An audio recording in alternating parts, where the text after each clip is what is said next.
You know there's a bat woman? Yes. Kathy Cain. Yeah, she has a black gimmick with a red bat on it, and she's gay. Oh, that's a new one. The old one was yellow and red. Oh. Back in the day. Yeah, she's gay. That woman is gay. Good for her. Go figure. I run around, I beat up men, and I'm all tough, and I wear a black suit. I'm all emoed out. Oh, yeah, you're gay. Oh, how'd you know? You know, yeah, exactly. Well, but I don't stereotype people. Once again, we're talking about homosexuality. Welcome everybody to Sunscreen Film Festival podcast 39. Last week I wasn't sure if we were 38, 39. It's 39. And it's funny, I actually got... I'm Tony Armour, Executive Director of Sunscreen Film Festival. As usual, superhero and alcoholic writer Brad Siverson. So I got an email this week from a podcast fan. Really? Yes. Says, yeah. Kill them. No. I hate them. Kill them with fire. Kill them with fire. He watches every week and says we're entertaining. So thank you, Andrew, for thanks, watching every week. Awesome. Hazmat listens or watches every week. My buddy Hazmat, who's up in I want to say Portland or Seattle. He's a superhero up there with his wife Nightingale. Ah, nice. So thanks for listening and watching too. And it was funny because one of the things that he was saying, he's a local filmmaker, I think Pasco County or something like that, and was saying, if we could talk a little bit more about, like tips for filmmakers and things once in a while, and wanted to maybe come on and talk about, what he tried to do with his film and all that sort of stuff. And I said, maybe once we get into the studio, we can start having more guests in and start doing some things like that. But he, he was saying that one of the, part of our format, that what we do is, we talk about like comic books and gay stuff, and I was like, I didn't realize how much gay things we talked about. Right in the open today. We barely mentioned Quicksilver. We might as well dive right into it. I said, Batwoman, I'm Batwoman, I'll beat your ass, pow! And you see pow across the screen and everything like that. Psycho bitches. There are a lot more gay superheroes than there used to be. That's true too. Flatman is gay. Flatman? I've never heard of Flatman. Yeah, he was like an indie comic character. Oh, okay. My buddy, he's flat. He like turns sideways so you can't see him, and he slips under doors and stuff like that. He's flat. But 2 weeks in a row. And isn't North Star gay? North Star, yeah. I was saying more of like the mainstream ones, like in Marvel. I believe Quicksilver is, even though he's married, I think she's his beard. I really think she's his beard. They made North Star gay, and I believe, I could be wrong, they made Colossus from the X-Men gay. Did they do that? Wait a minute. I don't know. Wait a minute. They can't do that. He ends up marrying Kitty Pryde in the future or something like that, doesn't he? I don't know. Yeah, but they changed their history every 5 minutes. Yeah. So. Translucent kids made out of steel. They're made out of plastic. Maybe it's in the 400th version of alternate realities that they make up in comic books. I hate comic books. Yeah, they suck. Yeah. Psycho bitches. I was thinking this week, saying, wow, who are the best psycho bitches in film? Every picture of Rebecca Romaine that's ever taken, like if you see her when she's not in, we're thinking of X-Men or X-Men, she's like this. She was really good in Femme Fatale. With all her model friends and stuff, and they're all like, la, and she's like, that's how she smiles in photos and that kind of thing. By stabbing. I smile by stabbing. Yeah. Amanda Peet. She is unbelievable, but she looks crazy. She's one of those chicks that she keyed the shit out of your car. Yeah, but I'm dating her anyway. I don't care. That kind of thing. That's Amanda Peet. And then I'd say, well, who's the mom of all that? And I'd say Glenn Close. Yeah. Glenn Close is the mom of film psycho bitches. Because people see her nowadays, they don't say, oh, Hamlet with Mel Gibson. They say, haha, you boiled that rabbit. Poor asshole. Basic instinct. You crazy. That's what they say. They don't say Hamlet. You got poisoned in Hamlet. Oh, no, they say, you're crazy. You poured acid on that guy's car. That kind of thing. It's funny. I read an article this week, and it was something that a friend of ours and friend of the festival, Amber Osborne, who at Miss Destructo on Twitter, she's in Seattle now. She had forwarded on Twitter this link out about this article that this journalist in DC wrote about women in movies. Like in her area, there was something like 600 film screenings over the course of the weekend or something like that, and it was some minuscule number, like 9, like were once had focused on women. Like there's nothing with women, and everybody's known that for years. It's kind of that's the way the business goes. But Derek, then co-founder of the festival, Derek Miner, posted a comment that said that there's this it's called like the Bechdel test. And I've heard of it, yeah. Yeah, and Bechdel test. Yeah, and it's interesting. It's like when you watch a movie, and one, if there's a woman in it, does she speak to another woman in the film? So it's like, 1, is there a woman in the movie? 2, does she speak to another woman in the movie? And it's not about a guy in the movie. 3, do they talk about something that is not about like a guy? One of the guy characters in the movie. One of the other male characters. Wow. And I'm thinking about that, and I'm like, now the next movie that I watch, well, I'm gonna be thinking that every time I watch a movie. Okay, does she talk to another female character, and does she say anything that doesn't have to do with one of the male characters in the film? Well, I've already got your reason for you though, for Amber, why that didn't happen. Why you don't get that many women movies. Talking about psycho bitches, Jennifer Garner. Yeah. You should have been Affleck, I'll beat your ass. yeah. And take the size and the bow and stuff. I'll beat your ass. And beat the crap out of that guy in Elektra. Elektra did not do well. No, it didn't. It did not test well. It did not do well. For some reason, strong female leads and stuff like that, just those movies, I don't know why. And it's not my fault. I'm not a chauvinist. A big part of the problem is when a guy writes a movie, and the vast majority of screenwriters in Hollywood are male. Yeah. Mm-hmm. Guys cannot tell the difference between strong, independent woman and obnoxious bitch. Right. They cannot differentiate. Good point. Come here, Ben Affleck. Yeah, so right, it's exactly. Like, it's like right, if you can write a strong, independent woman, women like that, and a lot of guys will like that. If you write an obnoxious bitch, neither will like that. The Cage in Star Trek, Gene Roddenberry, who obviously is a writer and a good writer, tried to put a strong female lead in the first Star Trek pilot. Majel Barrett, who went on to play Nurse Chapel and the voice of all the computers and everything. She played this good-looking brunette named Number One, who was like the XO on board the Enterprise. And even all the women in the audience on their test cards and stuff were like, well, who does she think she is? Literally, they couldn't stand her. Really? They couldn't stand her. That's why you didn't see her in the second pilot. Yeah. That's why she became a nurse. Yeah, where No Man Has Gone Before. They dropped we know how her many people watch the show because they want to see the nurse. Yeah, yeah. They dropped her immediately. Because yet they kept the female XO in The Next Generation. Oh, wait, that was a guy with the beard. Never mind. Yeah. Keep going. Mm-hmm. Yeah, Jonathan Frakes. Well, they did make... it was Captain America on Broadway. They did make, what's her name, Captain of Voyager, right? Star Trek That's Voyager. pretty much the... No, I won't say that's the worst one. That's not a very good show. Yeah, but they're, Kate Mulgrew. Come here, boy. Yeah, boom. Yeah, I mean, there's some lesbian gonna punch me in the face. I'm joking. I'm not being deliberately... And we're not saying Kate Mulgrew is a lesbian. No, we're not. But just those types of characters. Come here, Ben Affleck, boy. That's how they come across. Two guys. You say, he's not true. Chastity. What?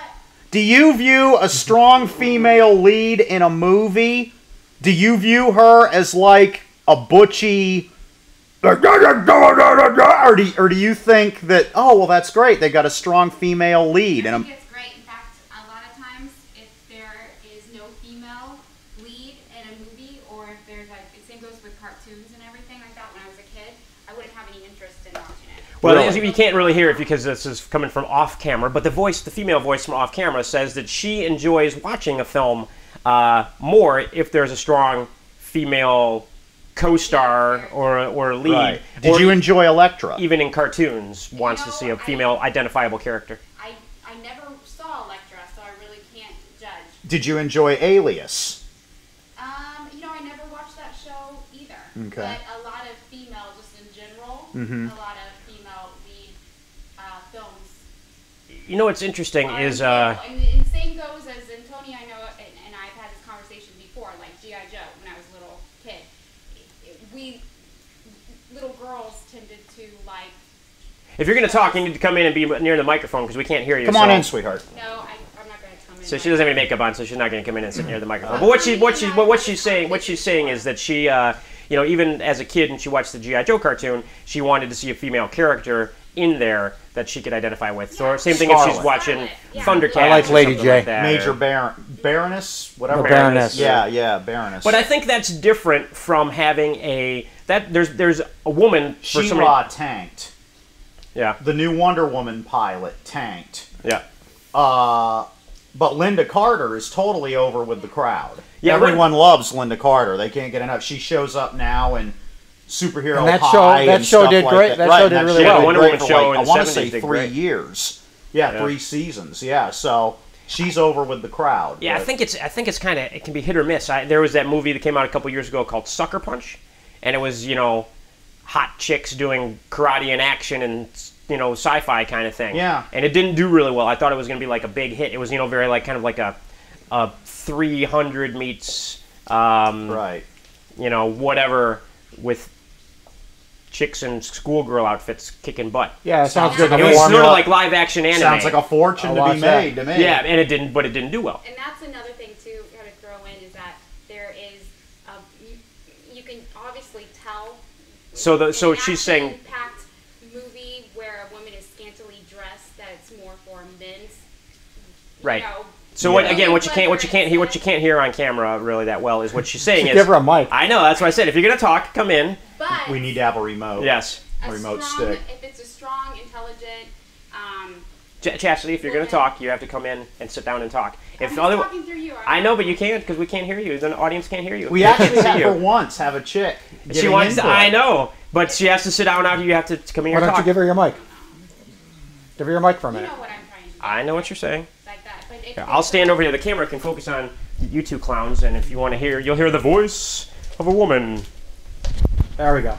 What I was trying to say is that if it's a scantily dressed woman in an action type of film, you can tell it's obviously more for a woman or for a men's viewing pleasure. Right. A lot of the films. Yes, it is. Yeah, exactly. A lot of I'm the, gonna do the Rush James Limbaugh. Bond, the James Bond type movies and stuff along that. You know, women like to watch those, but they're obviously more, you know, geared for men. Look at the names that they named the women back in the I don't know what 60s you're talking about. Now, does this versions and so on and so forth. Pussy galore. Holly Exactly. Goodhead. Exactly. does this my point, mean that exactly. women don't buy that many tickets? Because you seem to enjoy those strong female characters and stuff, but at the movies still don't do well. But there's a difference, though. I think women enjoy action-packed films where a woman is more than just TNA.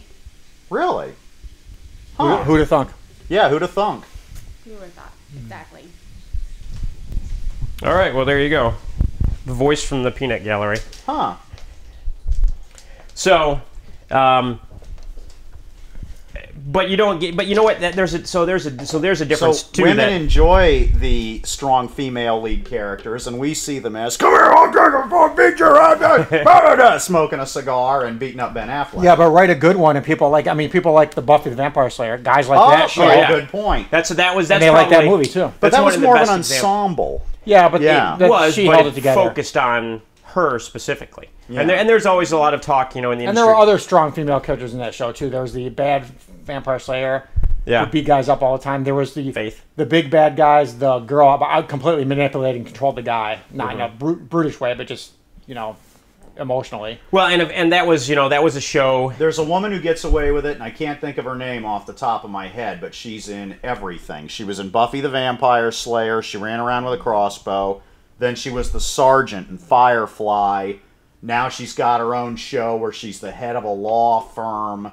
She's just drop dead gorgeous. This tall African American woman wasn't with in Buffy, legs I don't up think. to No, her she wasn't neck. in. She wasn't in Buffy. I know who you mean. I Yeah, can't she remember did. her She name. was. She showed up towards the end. Okay, maybe like for an episode or two. I remember or something. seeing her. Okay. But man, is she good looking. Yeah, Well, everyone she on was- Firefly is cast for being like ludicrously hot. Yeah, It's ridiculous. And and I can't think of her name off it. She was in a movie with Chris Rock called I Think I Love My Wife. She's which married was hilarious. She's married to Lawrence Fishburne, I believe. Really? Yeah, I can't remember her name now either. Yeah, I know Yeah, who you mean now. she's But we know stunning. exactly who you mean. Look her up on She's IMDb. Stunning. And she's like, I'm the head of the law firm. Come here, I'll kick your ass. You're right. Exactly. She played a good tough woman character, and the nice thing was that in I'm a Firefly, sergeant in the army. I know more about guns than you do. in Firefly, she was offset by the Wash character, who was kind of a Dork. you know, And that was her husband. right, exactly. She was married. You know what? Because Josh Whedon knew that would be like the guy the guy from the Big Bang Theory's fantasy to be married to this ultimate warrior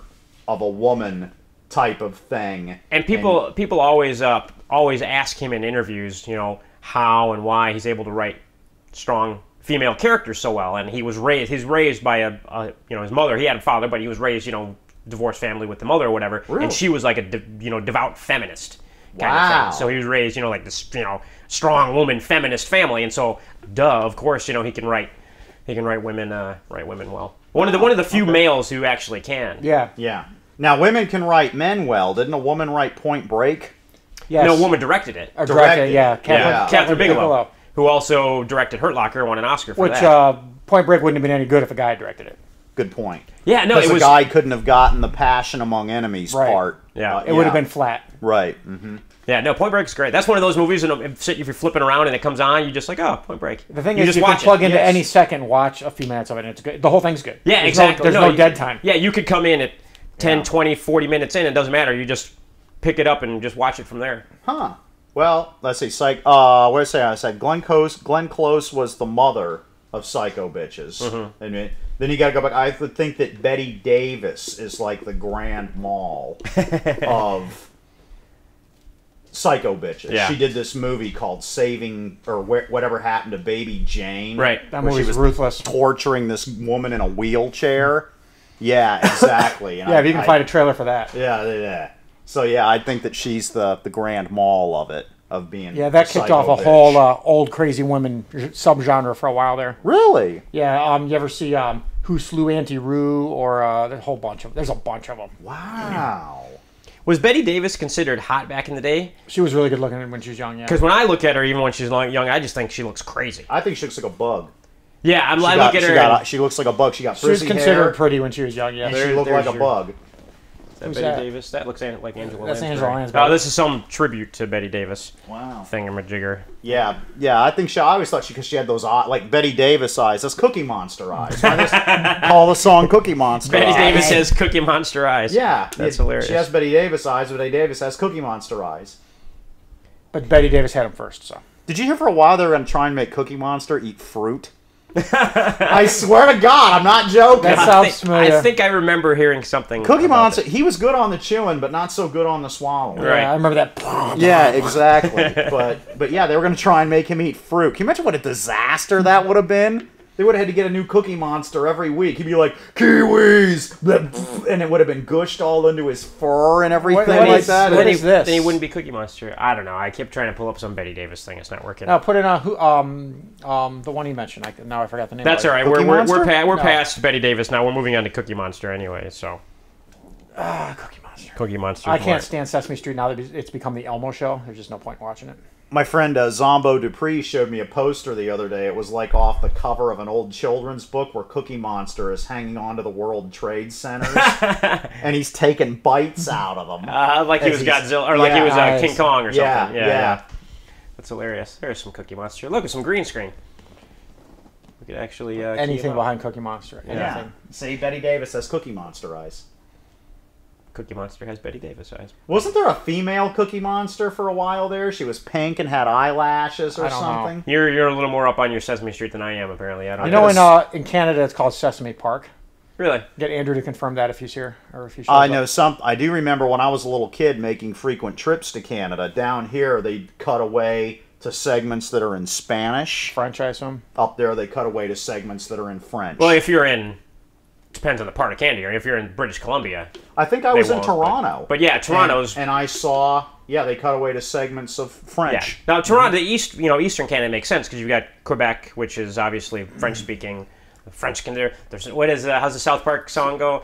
There's no Canada like the French Canada. No it's Canada, the best like Canada, the French Canada in the land. French Canada I like if you ever go to the French Canada, we hope you will certainly understand. I think is how that song goes. I liked it how Triumph the Install Comic Dog. So you're French and Canadian. That means you're boring and obnoxious. It's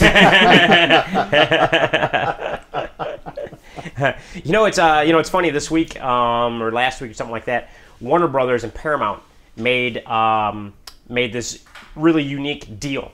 There's Christopher Nolan is doing a film. Oh God. And he's doing it he normally does stuff for Warner Brothers. Christopher Nolan. Oh God! Immediate reaction. He normally does it for Warner Brothers, but he's doing this film with Paramount. Well, Warner Brothers wants a piece of the action so bad that they actually gave Paramount the rights to Friday the 13th and the rights to do a South Park movie sequel. Wow! And they just gave him the rights to it. Just handed him over in order to have a piece of the new Christopher Nolan thing. So what is his new thing? I can't remember. Christopher Nolan's South Park. It's not funny at all. You'll want to slit your wrists when you leave the theater. Maybe he'll combine the two. Yeah. It's like today I have a choice. I can either go see his Superman movie or go see National Lampoon's Vacation over at Tampa Theater. Wow, tough decision. That was a hard one to choose. I'm going to go see the new Superman tomorrow. Yeah. But I'm going to see it tomorrow at Tri-City when it's only cost me $4. Yeah. I'm going to, I'm sorry. I know. Why don't you like it? People crying now.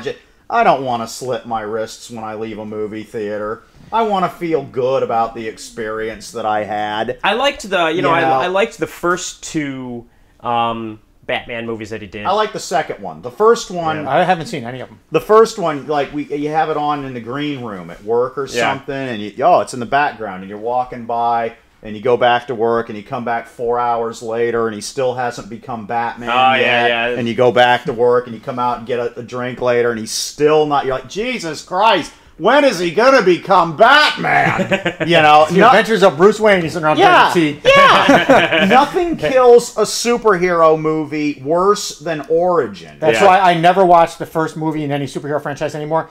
It's like from what I already know his damn origin. I don't need to see it. From what I understand of this Superman movie that they just made, his origin's in it. Ugh. It's been 75 years. If you don't know Superman's origin yet, don't bother going. Right.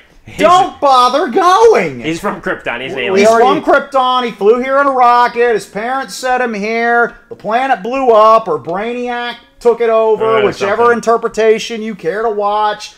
Earth's yellow sun gives him godlike powers. There you go. Let's have him start kicking Zod's butt. My God, nothing. It's like Roger Corman's Fantastic Four movie is awesome, but like the first 40 minutes of it is Origin. Right.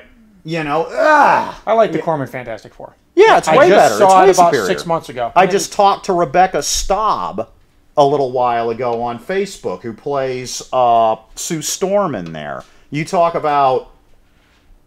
She just played the mom, the cougar, in Glee a little while ago. The poolside cougar with the black bikini on and everything like that. She's like the sound of that. Stunning woman. Oh my God, is she good looking? But she was the Sue Storm in there, and she was in a. Those people got the biggest hose job.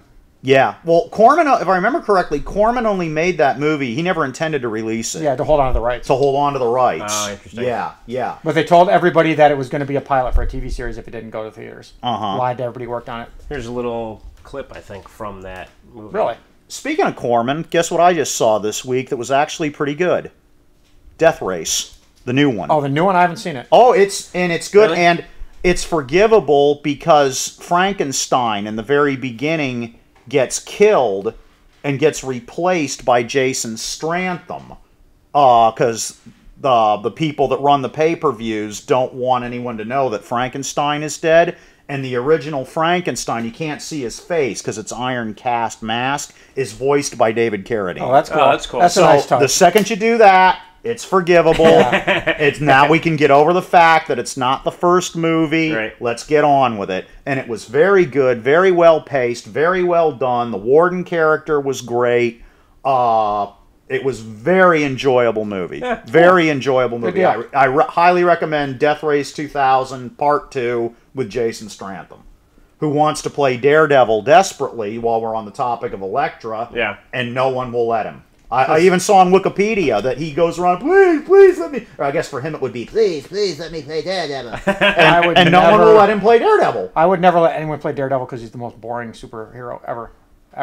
Well, he wants to do it. You want to fire the... He can do it at home. Superheroes are hot right now. He probably does do it at home with his girlfriend. Come get me, Daredevil. Where are you? I can't find you. Exactly. But there's a lot more interesting superheroes out there than Daredevil. Yeah. I mean, he's got a hot That's why he's the girlfriend. bland, one of the two. Bland. Yeah. Blind? I bet he's got a hot girlfriend. Not Daredevil, Jason Statham. Maybe. Yeah. I have no idea. You know? I'm sure you just assume. Yeah, just assume Jason Statham has a hot wife. One of the two. Or a hot wife and a hot girlfriend. Yeah, but that's probably more like it. Yeah. Several hot girlfriends and a hot wife. Speaking of Daredevil, that's just come up. Yes. Or did you pull that up? I pulled that up. Okay. It didn't miraculously come up. No, I thought you were. But yeah, Death Race 2000 kicks ass. I'll see it at some point. Probably. Another one that kicked ass, I was doubled over laughing all the way through it, was the Addams Family movie. Really? With Christopher Lloyd and Raul Julia. The one from back in the day. Oh my Yeah, those are great. God, was it funny. Now I want to see the sequel. It's called Addams Family Values. Yeah. The best line in the sequel. Christina Ricci's only like this big, and people say, "Oh, she's so perfect for Wednesday Addams." That's because she looks she looks like Wednesday Addams. Right. I saw a movie recently where she was butt naked and taking Zoloft, and it said, you still look like Wednesday Addams. Nothing changes. You'll still look exactly like Wednesday Addams. Is the first one the one where Wednesday goes to summer camp, or is that the second one? That must be the second one, because the that's first the one best is where Christopher Lloyd comes into the story, where Uncle Fester comes. He's been missing for 20 years, but he comes back into the story. And it was great. I loved every minute of it. Those are good movies. That movie was like mid-90s, wasn't it? Yeah, but they're good. It was hilarious. I loved it. I love the second one where Wednesday's at camp and they all come surrounded like, why are you dressed like someone died? And she's just, wait. So great. Those really were good movies. They really are. Yeah, I remember liking the first one. I don't remember anything about it from since it was so great. Long since I've seen it. Now that I think about it. Not Daredevil walking into various objects. He's blind. Let's talk more about Jason Statham saying, "Well, I can't find you." Trying to be, all Daredevil with his girlfriend. That's perverted. They're supposed to. I don't know what they. Here I am in Hell's Kitchen trying to find my girlfriend. What they're doing? I was going to say I need to make an announcement, but I made the announcement last week already. Which announcement? About Sunscreen West Coast. Yes, you did. I made that announcement. West Coast Sunscreen, like West Coast Avengers. That's right. Yes. West Coast West Coast Avengers better at one point. No offense. Offense to what? I didn't write the West Coast or East Coast Avengers. Well, the implication there would be that I'm going to like the West Coast. You were going to like the West Coast version of Sunscreen better than the East Coast. But it won't have like Silver Sphinx Iron Man in it, so it won't be as good. No. I thought that was War Machine that was in West Coast Avengers. No, it was Iron Man when he briefly had the silver and red armor that no one on Earth liked except me. Oh, I remember that. That's when he went through the armor wars in. Yeah. That's what he went through the armor wars in, where he just decombobulated all these people, like fried their armor. He was going around. There was a point. That was a good one. He even fried good people's armor. He fried anybody who had Stingray's technology. armor. I couldn't believe it. He fried Stingray's armor. And anybody he thought that had stolen some of his technology, he went around and fried their armor. And one of the best obscure, ridiculous supervillains of all time, Stiltman. He fried Stiltman's armor. Screw you, Tony Stark. Stiltman rules. You know what I liked about Stiltman is, do you guys remember when they had the character NFL Super Pro? Yes. Okay, there was an episode of Daredevil just a few years ago where there's a new Stiltman. And when he corners Daredevil, he's like confident he can take out Daredevil. He's like, I just recently permanently took out a guy who was wearing a football helmet as his costume. Silliest looking guy. So Stiltman whooped cool. NFL Super Pro. That's hilarious. He looked kind of like a silver version of the Beetle or something like that, but he'd go and his legs extended so you could like trip car him down to the end of him. Like car antennas. Yeah. And he would get up beside the building, then he'd cut the glass, and he had a air helmet on, even though he didn't get high enough to need an air helmet. And he had to protect himself from birds. And then as he would walk in, the stilts would come down, he'd just walk right into and they'd retract. He'd walk right into the building and steal stuff. He was a Daredevil villain. And then he And he'd turn around. And when Iron Man caught him, you found out he could eject. He was like, eject, boom! And he left the legs behind. Oh, that's cool. Off flying, thinking he was getting away from Iron Man, and Iron Man's all like, no, son. And fried him. Yes. And Daredevil had the worst villains, I'm sorry. The Owl. That's the Owl. The best Cold War comics, because I'm the Cold War guy, I like the Cold War comics, came from the Armor Wars, where he went to the Soviet Union. Oh, he went after the Titanium Man or something. And the Dynamo at the same time, but he could only do it in the stealth armor, which isn't that strong. I have the whole collection. Yeah, and that was very good. And that's when the Gremlin was the Titanium Man instead of Colonel Boldar. And that was a great story. Oh yeah, that was a great story. I mean, the whole thing was great. It was fun. Yeah. I miss the Cold War. Cold War was great. Oh, I have a great story that you guys will think is funny. As the superhero will think it's funny. it's not like a really long story, but Robert Kraft, who owns the New England Patriots football team, they've won obviously several Super Bowls, and a few years ago he was in Russia. And this is some Cold War history thing here.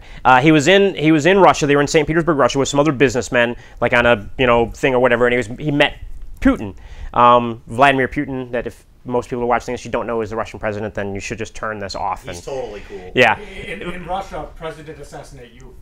No, it's true. Yeah, it's true. President been frying pan in his hands. President have judo video. President go for a ride in a blackjack bomber. President is cool. So Putin, Kraft had a Super Bowl ring on, and Putin's like, oh, that's cool. So Kraft takes it off and lets him show it. And Putin takes it off and puts the ring on, and that's really cool. And he sticks it in his pocket, turns around and walks away, and 3 KGB guys come up and surround him and block Robert Kraft from doing anything.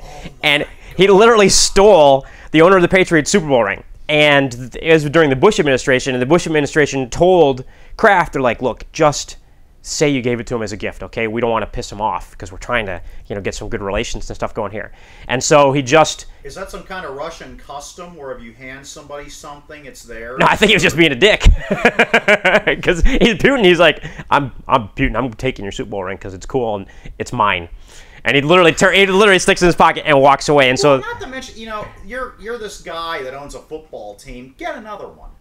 Get another one. He's Vladimir. Give him your damn Super Bowl. You can get another ring made. Yeah, you can get another ring it's true. made. It is true.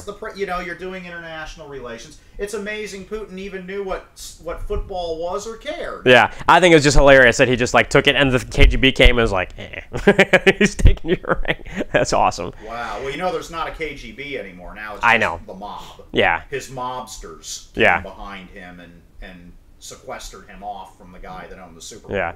We've had this conversation before, and I've always said, and we have some things in the works. We have a script and some things with a TV series focusing with Cold War style villains, because Cold War is so much more fun. Yeah, Andrew wanted to know why don't they talk about filmmaking? Okay, well, I'm pounding out a script.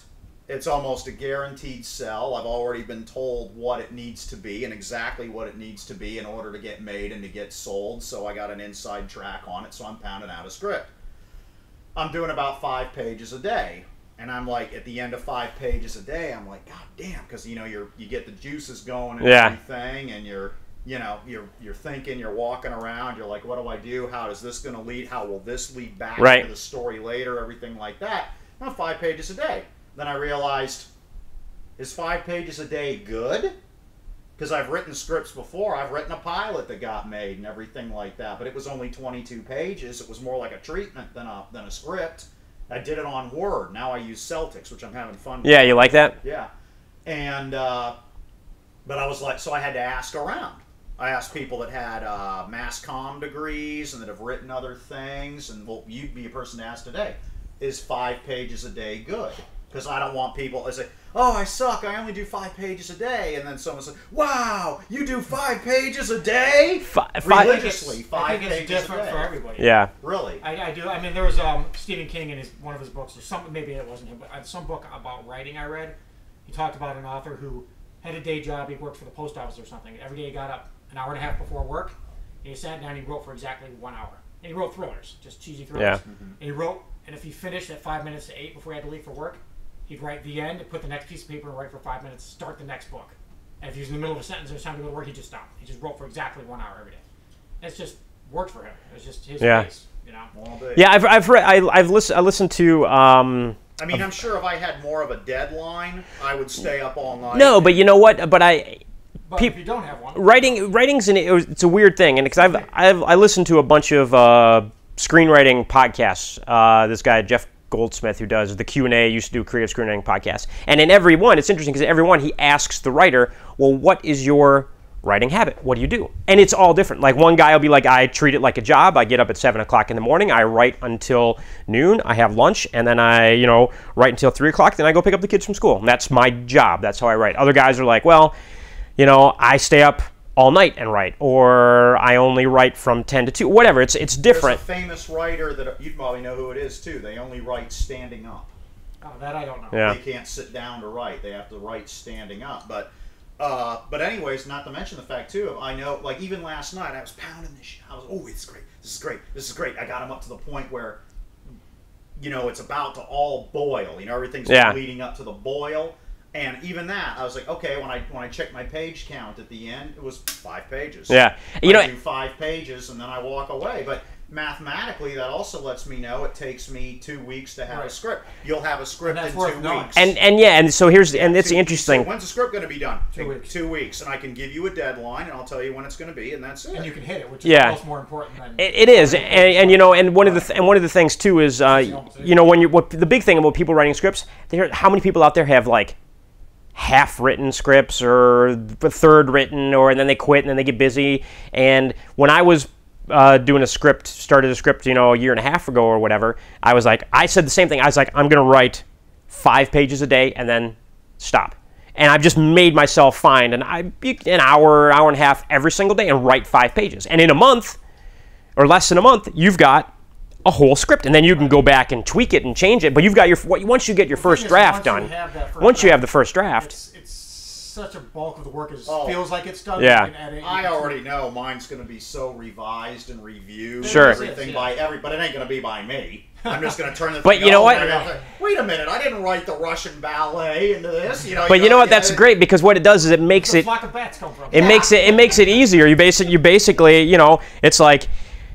Here's the body. Now, oh, great, we're going to rip off all the skin and rip off the muscle. You've got the skeleton, and we're going to add all this stuff back on. And people don't understand, once you've got limitations in place, it makes it easier to write. Yeah. And harder. Yeah. Right. Make it feature length. That's how I know, too. That's another thing. Well, how do you know 2 weeks? How many pages will it end up? 80. Yeah, 80 to 100. 80, or if you're doing 80 to 120, because it's a page a minute. Right. Yeah. So I'm going to give him 80 pages. And there's action sequences in there too that are like a paragraph. That'll Right. That'll take a minute or two. Yeah. Right, exactly. Exactly. So you do about 80 pages with action sequences and stuff in it, and then you're good to go. And then you hand it over, and then they rip it apart and rewrite it and whatever. But you still get paid. Writing is rewriting. That's you know that's the adage. Writing is rewriting. Like if I write something, they're like, well, let's take this joke out, or we'll take this scene out. Most writers go, oh my god! I'm like, I'll just use it in something else. Who cares? You know? Yeah. By the way, how's Night of the Living Dud doing? Night of the Living Dud is out. The free period is over, so it's for sale now if anybody wants to buy it. Night of the Living Dud is Brad's new book. And why don't you give a little plug? It's a book on zombie films. I put it out specifically to coincide with the release of World War Z. So if World War Z is great, you love it, you want more of the same, pick this book up. You'll be able to find more movies that you'll enjoy. If you hate World War Z, on the other hand, same thing. Pick it up, and you'll find movies maybe that do zombies the way you want to see them done. There's a lot of movies you've probably never heard of in there. And you can find it on Amazon, right? It's on Amazon, available for the Kindle. And it's called Night of the Living Dud. Yeah, DUD. Night of the Living Dud.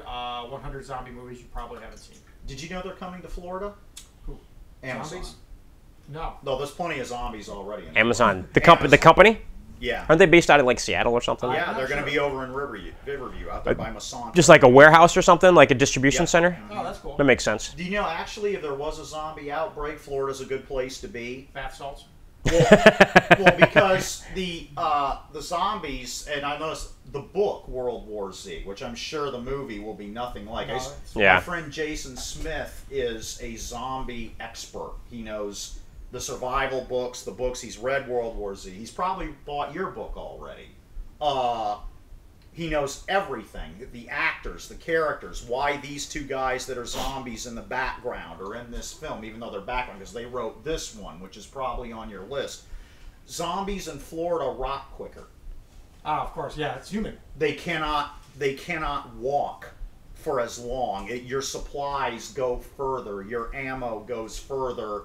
Everything goes further during a zombie outbreak in Florida because, like, I remember not a fan. You know, I like how we're speaking about this as if it's fact. I don't watch. Well, look, I'm talking about Godzilla characters. That's true. I know more people have a plan for the zombie apocalypse than have a 401k. Right. In The Walking Dead, they find a nice place to live, like a condominium complex or something, and then when summer comes and the ground thaws, all these zombies get back up. Because what they basically do, they're like reptiles. They're frozen for the winter, and that also helps preserve the meat and everything like that. And then when it's over with, they get up when they thaw out and start walking.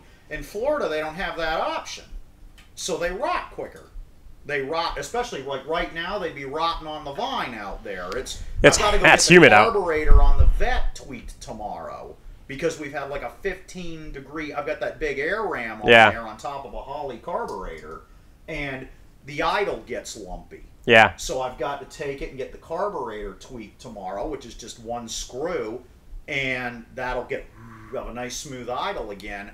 But the temperature rise is so dramatic down here. It's the price we pay for the beautiful winters. 2 weeks ago, it was still really nice. Yeah. 2 weeks ago, it was still really nice, and now it's just hot. Right. I got the vet back. I got the vet back from a brake job, and just during the time it was in there for the brake job, the temperature skyrocketed. Now I got to take it right back just to have one screw turned and have the idle smoothed out a little bit. But zombies can't handle that. They rot on the vine. Their jaws are falling off and everything else. So there is a zombie. So zombies are kind of like old people. They come down for the winter and then go back up north for the for the summer. Yeah, if they were smart enough to figure that out. Right. Right. So you're got it good. If you're in Florida, there's a zombie outbreak. If you're in California, I'd imagine it's the worst because no humidity. No humidity. About 76 degrees on average, unless you're in Northern California. It doesn't snow. They're well preserved. They've got all year long to walk around and everything like that. And that's probably the worst. But Florida, you've got it good. You've got it good. I think next week we should really go in depth on this and discuss best zombie movies. And we could do a whole zombie thing next week, leading off of World War Z. I guess maybe I'll go see World War Z so we can talk about it then next week and whatnot. Yeah. Did you put that zombie chick flick into your book? Which one? The one that Chastity went to saw and really liked? No, I did not. Yeah, that was Warm Bodies. Yeah, Warm Bodies is not in there, and The Horde are the two people who have read it already have actually emailed me and said you should have included The Horde and Warm Bodies are two that I did not include. But if you didn't see them, it's fair for you not to do it. I saw part of The Horde, but yeah, I didn't review them. So. That's good. I want to save some stuff for a sequel. So. It's like I said, I have a choice of Superman today or National Lampoon's Vacation. Let's see. I think Nolan made Superman, so I will go see National Lampoon's Vacation. I think you're making Christopher the right Nolan choice. produced it. Zack Snyder directed it. Well, that's a little bit. I like Zack Snyder. Yeah, he directed it. So. Coolest story about Zack Snyder. One of my superhero buddies. I'll be back. Razorhawk, as a matter of fact. He was, if I remember correctly, I think I've got the story correct. He was selling super suits out at San Diego Comic-Con the year that movie came out, which I think was 2011 or 2009. Which one? 300? The Watchmen. Oh, Watchmen would have been 2010. 2010. But anyways, he was there a day early because vendors can go in a day early to set up. And there's the Owl ship. And some guy's standing in the door of the Owl ship with a cup of Dunkin' Donuts coffee and says, "Come on in." Invites him in. He's walking around looking at. He says, we did this. All this soundproofing is out of a Huey helicopter and everything like that, showing it off to my buddy. And he says, "Thanks." He says, "Yeah." I said, "Great, have a good one. Enjoy the convention." As he's walking away, someone says, "Well, what'd you think?" He says, "Of what, the ship?" He says, "No, you just met Zack Snyder." He's like, "Really? Wow." He couldn't believe it. Yeah. Zack Snyder was just standing there and gave him a tour of the Owl ship. That's really cool. Yeah. Which reminds me, Dean Cain remembered me. Oh, really? How? Yeah. We were talking about Dean Cain before you got here. Yeah. Really? He was in a zombie movie I reviewed where he plays a heroic good zombie. Good for him. My friend, super zombie. What else? Go figure. Yeah. My friend Bob Garal went and did a shoot with Dean over the weekend. And Bob, explain who Bob is. Bob is a buddy of mine at the network I work for. He manages the studio that the network has. Right. And he said, he went to say, "Oh, by the way, Superhero says hi." And he said, "Hey, from Orlando, how's he doing?" And you remember? That's cool. Of course he does. He remembered We were just me. talking about how much fun it'd be to work with Dean Cain if he was. This is another thing too. The way I've got this, we were told to get this script I'm writing sold, we need a star from the 90s. I wonder if Dean Cain is marketable. I'm going to have to ask Marty. Not only is Dean Cain the man and the coolest, he may not be the best Superman, but he's the coolest Superman, at least of the ones I've met. He is the coolest. Yeah. More zombies? Come on. And I'm a huge George Reeves mark. I love George. That's the thing about George. You can say what you can about all the Supermans, but George Reeves could kill all the other ones with his thumbs. Yeah. You know, he was a professional wrestler in an era where professional wrestlers were called carnival shooters. And they were just basically trained killers that were out there doing a work instead of a shoot. But if you pissed them off, they'd literally jam their thumb behind your ear or lock up with you and twist their hands a certain way and put you on the ground shrieking like a little girl. George Reeves could kill you if he wanted to. But Dean Cain was by far the coolest guy on earth to meet, and I was sending people, oh, go see Dean Cain. Don't go see them. See Dean Cain. And everyone was agreeing. They were like, oh, yeah, you were right. He was the coolest. He was the greatest. But the way I've got this written, if you wanted to use Dean Cain, he wouldn't even need to leave California. Right, yeah, that's what you were saying. Right, I've got it written to where you can send him his lines. He can sit in an aircraft set cockpit in California, do his lines, converse with the actress here. They said they wanted him in the beginning, the middle, and the end of the story. I've already taken care of all of that. And you wouldn't need to house, hotel, or feed him. Even though it would be more fun to have him here. That's true. You just wanted to stay in your living room watching HBO. Hang out. It's like, he'd be like, Superboy's on. What are we, is this something part of the day? We're just hanging out here. There's a hidden cameras. Pretend that you're here watching TV with me, okay? Dean, that's what we're doing. Yeah, he'd have all his lines done in one morning. Right. And then you just have him hang out for the whole rest of the shoot. But if you're looking for economy, the same way, because they told us you need a big name from the actors from the 90s who's marketable. Marketable internationally. And so and it has to be in the beginning, the middle, and the end of the film. But the way I've got it written, you can do it very cheaply. So and the reason, people probably don't think about that when you're writing a script too. Don't say, well, your guy from the beginning, from the 90s who's marketable comes in with a real Hughes flying belt, like out of Thunderball, and he comes in and he fires a minigun and dumps $20,000 worth of blanks, and then he turns around, hops into a $1.5 million Swedish sports car, and drives it into a pole. That's not how you want to, looks cool. The reason you got to use the police squad method. Remember that? Yeah. Special guest star William Shatner. He dies before the opening credits. Blam, blam. No matter who the guest star was, they always shoot. I like that they shot at Shatner and he's like, they miss him though. I love it. And then he shoots and he's like, haha. Then drinks wine. He's like, it was so Shatner too, because he's talking to this chick, talking her up, and all of a sudden he goes, blam, blam! Once again, goes right back and talking the chick up. Yeah, I remember that. Oh my god! But it's when you're writing, you got to think about your budget too when you're writing. Yeah, here's the reason. Dean Cain comes in, drinks a $300 bottle of Jack Daniel's Blue Label. Then hops into a Ferrari 308 with miniguns on it, and you've got to think about your budget. It can still look good, but think about your budget. So here's the reason that we're saying all this, because the film that we're looking at doing, low budget film, 150 grand or something like that, you can't afford a big name actor, but you still have to have a name actor to sell your film overseas. So if you can pay, look, we're going to give you 10 grand for 2 days worth of work, and you write it so that they're in the beginning, they're in the middle, they're in the end, so that when your international sales agent takes the movie, he can say, Dean Cain, starring Dean Cain, because he's in the beginning, he's in the middle, and he's in the end of the movie. He's not just in one little cameo sitting in an office. Is that a SAG law or something? No, you can't say starring unless someone is in the beginning. No, you can say starring if they're just standing in the background if you want to. No, it's just so that when you take it and an international buyer watches the screener of it, they're like, okay, they're actually in the movie. It's not just a cameo. We can sell this. Yeah. It's all about, can you sell the movie, basically. And so what we're doing is we're giving you little tips on how to spend a small amount of money relatively and still be able to get a name actor, because you're only getting them for 2 days, and use that to help sell your film, basically. So on that note, we're going to wrap up. Thanks for joining us for Film Festival Podcast 39. Next week is 40. 40th Sunscreen turns 40 next week. Aww. And we're going to go look at our new studio this week. Yes, so coming soon as well. This will all be different. We're going to move into a proper, real studio. Not that this isn't a real studio, but we'll see what we can do. A realer. A realer. Realer. See you next week.